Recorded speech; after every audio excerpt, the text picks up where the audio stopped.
Good afternoon. My name is Gerry and my colleague is Gill. And as Kevin has already said, I must add, we are, unlike Ed, not scholars or authors or anything like that. We are two lady golfers who've been captain at the club and have a keen interest in the house and the history. I think the other thing is we have a keen interest at the bar, and I think every now and again we have one too many glasses of wine when Angie twists our arm to do something in the afternoon, a talk such as this. But anyway, this afternoon Gill and I are going to go through couture and culture of the Empress Eugénie. The Empress Eugénie, the last emperor of the French, left a multifaceted legacy as a fashion icon, cultural influencer, and politically active regent. She made political power visible, theatrical, and was a tangible force during the Second Empire. She turned her luxury taste into a growth industry with brands, many of which still survive today. She acted as a glamorous, authoritative figure at state functions, and she left her mark on museums, resort culture, and her sponsorship of many charitable organisations. In 1853, the Spanish-born Eugénie, a 26-year-old red-headed beauty, married Napoleon III and became Empress of the French. She was not warmly welcomed by the French. They saw her as a lowly Spanish aristocrat, not fit for the throne. She was distrusted and accused of favouring foreign interests over the French, seen as frivolous and shallow, and compared negatively to Marie Antoinette. But Eugénie was educated in Spain, France, and the UK, and was never going to be a mere ornament of the throne. For 17 years, she was one of the key cultural mediators of modern France. In fact, Prussian Chancellor Otto von Bismarck said she was the only man in Paris. After her marriage to Emperor Napoleon, the parish council decided to spend 600,000 francs on a diamond necklace as a wedding gift for Eugénie. However, realising as a foreign bride she was not particularly popular with the French, she decided to curry favour and turn down the gift. Instead, Eugénie requested the funds be used to build a female college or an orphanage. A vocational school for 300 underprivileged girls opened in 1857. The foundation, the Eugénie Napoleon, and still exists today, sometimes called the Necklace School. During the cholera outbreaks in 1865 and 1866, Eugénie made dangerous high-profile visits to hospitals to comfort the sick. She gave new life to the Société Maternelle, a charity funded by Marie Antoinette, and she took a strong interest in improving conditions for children in prisons. She was as happy holding court at political meetings as she was championing the poor. She colluded with her husband in the creation of her own stylish image, and by extension that of the Second Empire. New technology in the form of photography helped project their image globally. As her popularity grew, so did the headlines. She was an icon to be copied. Portraits were produced and used to enhance the couple's status, showing them to be an image of perfection with a God-given right to rule. The Empress was besotted by Marie Antoinette and identified with her royal predecessor. Both were foreign-born and viewed as outsiders. The very ornate Louis XVI style came back into fashion. She was famously painted by Winterhalter in 1854, wearing a costume inspired by the 18th century court, a work that functions as a tribute to her predecessor. Eugénie even restored the Petit Trianon in Versailles to its former glory, filling it with furniture with the Queen's reign. During the Second Empire, 1852 to 1870, France became the capital for consumerism. Whilst Haussmann and Napoleon III were rebuilding Paris with wide boulevards and beautiful parks, Charles Worth, the first grand couturier in history, began to define fashion with Eugénie. Charles Frederick Worth was an English designer who trained originally in fabric sales and drapery. Worth opened his fashion house in Paris in 1858. Charles Worth did not invent the crinoline. It was already well established by 1855. He pushed it to extreme proportions in 1860. The crinoline was revived, Marie Antoinette's opulence and lavish style. Fashion did not stand still. Neither Worth nor Eugénie liked the crinoline. She found them cumbersome and difficult to move in. In 1868, they jointly agreed the crinoline was out and came up with the gradual changes. The newer shape was narrower at the front, with the skirt looped up at the back. It was known as the bustle. This was embraced by the Empress and quickly adopted by women in fashionable society. In fashion terms, this was Worth's own coup d'etat, but he would never have achieved it without Eugénie. She held the power and was the influencer. Quietly, she made a strong, freer role for women. In her own time, she would dress in red flannel shirts and black skirt, whilst Worth was creating her political outfits. What all this entailed in fashion terms was constant travelling, from Spain to the Suez to Sri Lanka, and between the French court hubs of Paris, Compiègne and Biarritz, and constant outfit changes. Lots of clothes, the ladies changed up to 4 times a day, and Eugénie never wore the same outfit twice. And of course, this needs lots of luggage. In 1854, a young trunk maker was charged with crafting luggage for the Empress and packing the beautiful clothes in an exquisite way. The exclusive trunk maker and packer was no less than Louis Vuitton. He invented ways of transporting Eugénie's crinolines in functional, lightweight trunks. He created the distinct Victorian shape of luggage that is still evident in the collection today. In a recent Vuitton exhibition, the impact of Empress Eugénie on this luxury brand had not been forgotten. She was referred to as the timeless muse. Even without an empire, Eugénie is still an empress of fashion. Eugénie's support of fashion helped to boost a lagging French luxury industry. Through court events, the Tuileries receptions, races, state visits, all generated attention. The magazines repeated what she wore, copying her colours, such as Empress Blue, her hairstyles and silhouettes. The shops and boutiques throughout Europe and America displayed and copied her look.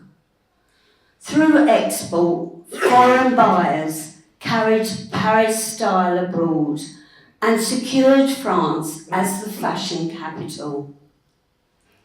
Whilst Charles Frederick Worth was her most renowned collaborator, the network extended beyond a single couturier.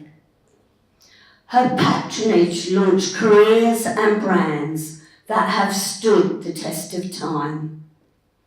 Couturier Charles Frederick Worth, jewellery designers Cartier and Boucheron, and craftsmen like Louis Vuitton.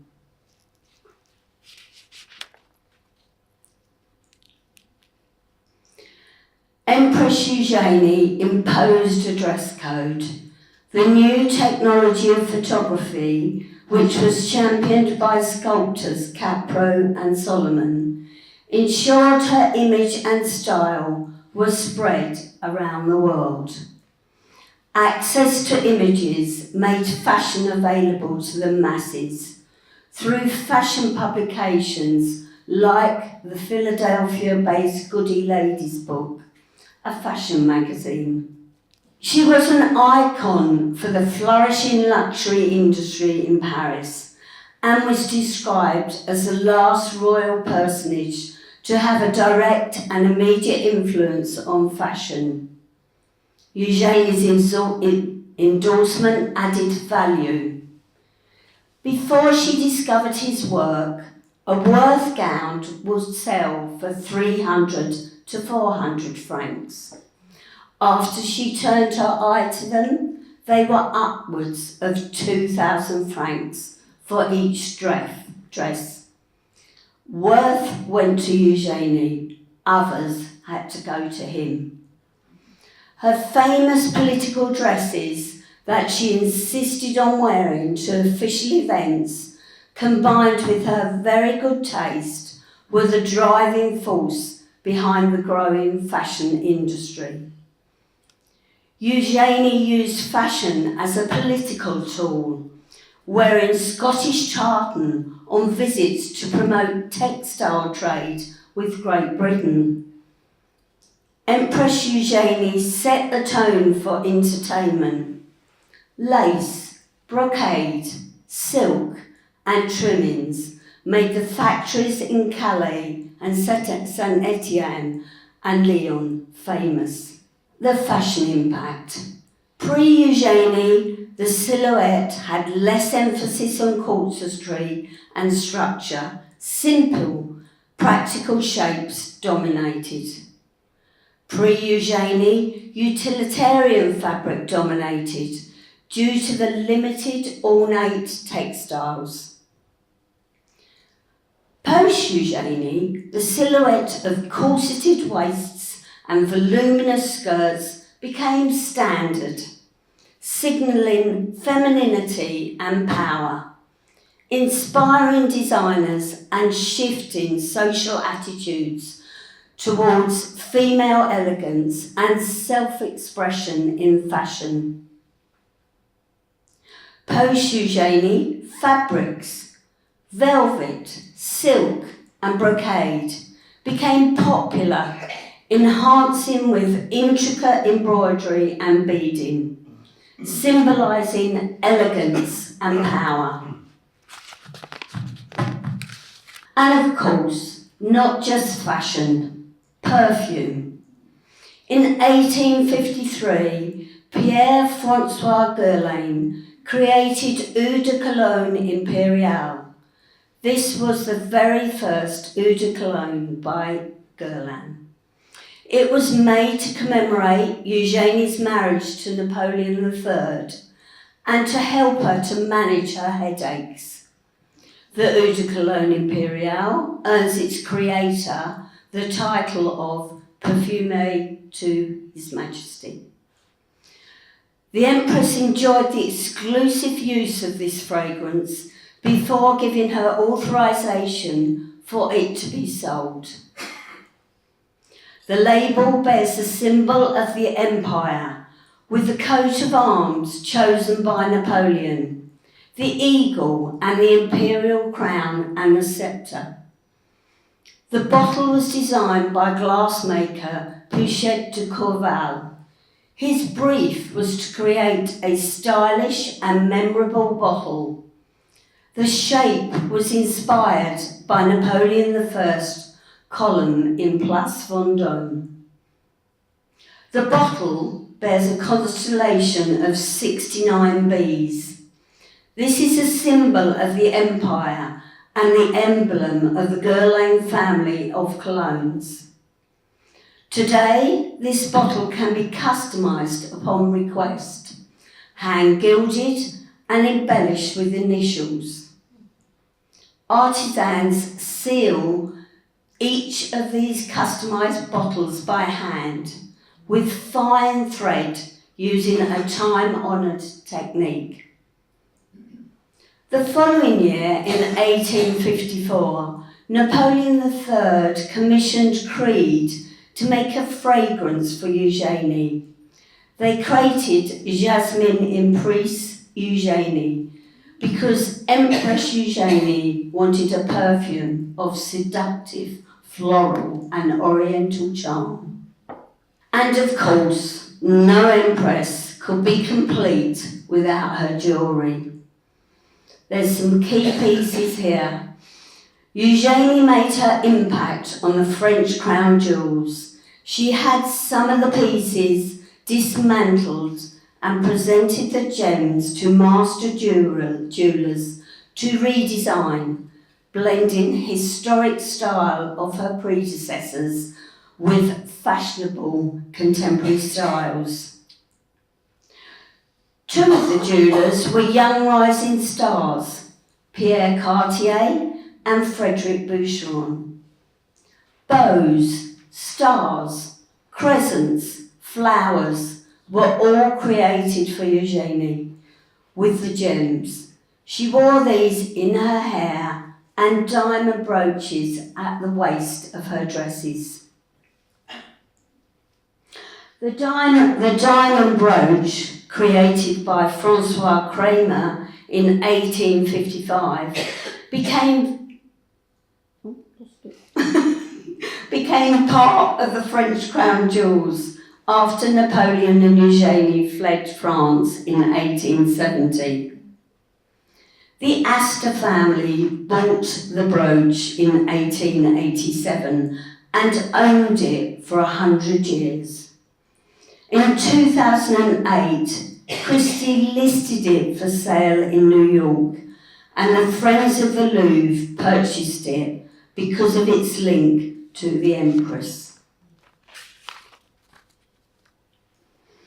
The current leaf corsage, crafted by Bapst in 1855, was originally part of a larger jewellery piece.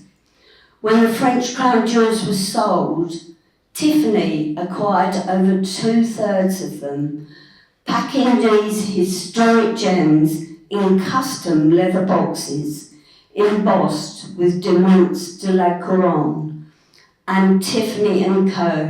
New York and Paris on the inside. This exquisite pearl and diamond tiara was crafted in 1853 by Alexandre Gabriel Lemonnier. It was presented to Eugénie as a wedding gift from Napoleon III. Utilising jewels sourced from the French Crown collection. It features 200 pearls and nearly 2,000 diamonds, set in gold and silver. Eugénie often wore it during Napoleon's reign, including a state visit to Windsor Castle in 1855. Winterhalter painted Eugénie wearing the tiara many times. Fern and Taxi acquired the tiara during the French Crown Jewel auction. Then, the Friends of the Louvre bought the tiara in 1992 for over $1 million. In October 2025, you may remember, the tiara and other valuables were sadly stolen from the Louvre, and we doubt it will ever be seen again. The consort crown. This crown is the consort crown that was specially created for Eugénie on the occasion of the 1855 Exposition Universelle in Paris. The crown is a masterpiece of 19th century French jewellery, featuring 2,480 diamonds and 56 emeralds, set in an eagle and palmette motif. It is topped by an orb.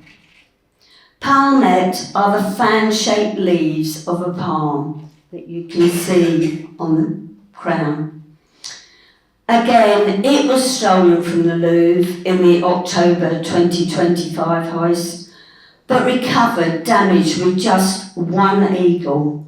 A complex restoration began in February 2026, so we hope to see it again. But she was not just a clothes horse.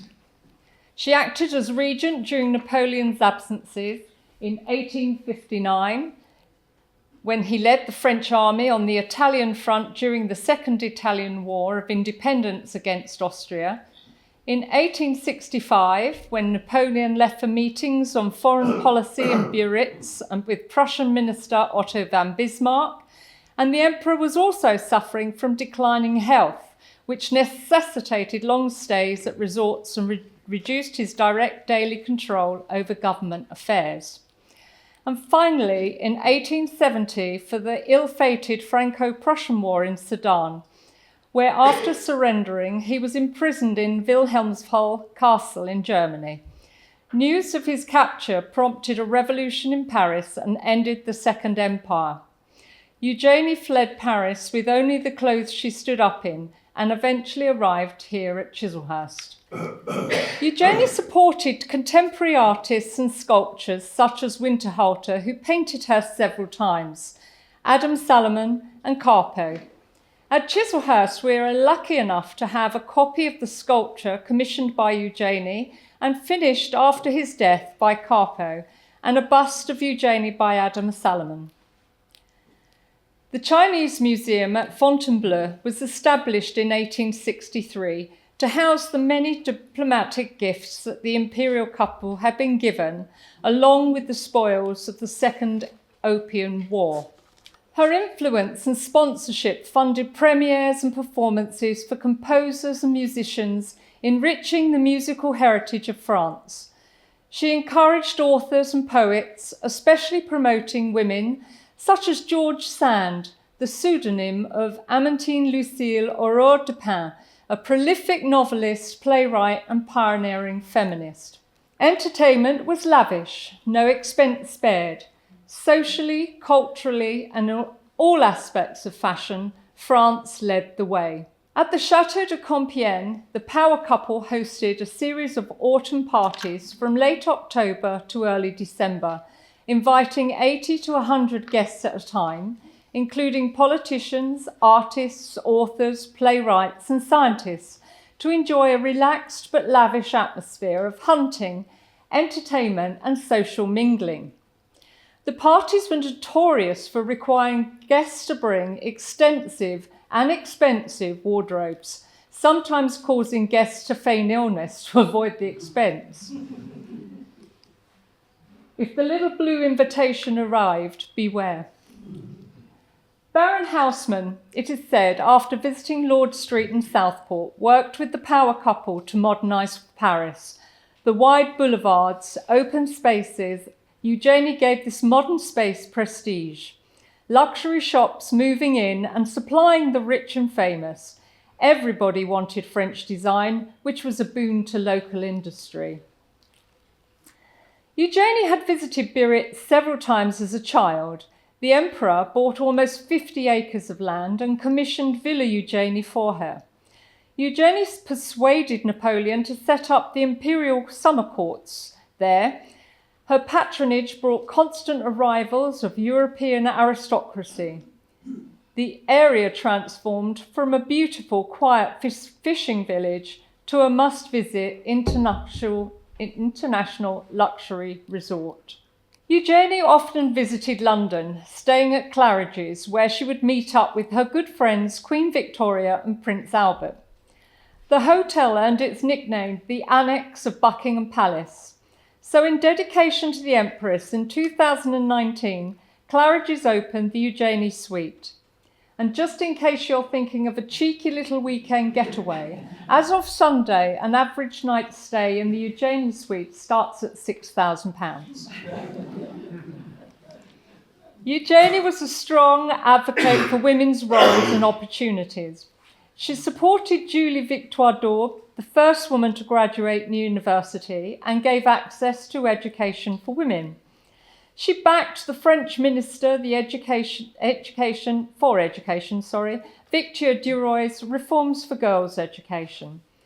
And after hearing about a female artist, Rosa Bonheur, sought after by royals, statesmen and celebrities, Eugénie arrived unannounced at Rosa's chateau to view Rosa's work, then subsequently returned to award her the Medal of Chevalier of the Légion d'honneur, the first woman to receive the award. For practical reasons, Rosa loved to wear trousers for her work, but had to obtain a permission de travestiment, a cross-dressing permit. From the police to legally wear trousers, the permit would have to be renewed every 6 months, so not everyone was a crinoline fan. She was a huge supporter of young mothers and girls, as well as monetary donations. She donated her size 2 shoes to orphanages, auctioned her own haute couture clothes to raise money, and then during World War I, she loaned her yacht, the Thistle, to the Navy, also opening her own home, Farnborough Hill, as a Red Cross auxiliary hospital for the rehabilitation of returning wounded soldiers. Employing 3 nurses, she funded this all herself. At the end, she was awarded an honorary Dame Grand Cross of the Order of the British Empire in 1919. Through her own private funding, she continued to make substantial donations to French hospitals and organisations, finally leaving 100,000 francs in her will for the restoration of the cathedral in Rennes. Eugénie's work was viewed as an extension of the traditional role of French First Ladies, acting as mother to their people, solidifying her reputation as a compassionate figure during her reign. And finally, Eugénie's life, which lasted until 1920, saw her evolve from a high society beauty and powerful empress to a bereaved, resilient figure in exile, leaving her mark on the cultural landscape of the late 19th and 20th centuries, and continuing to fund charitable organisations. Thank you.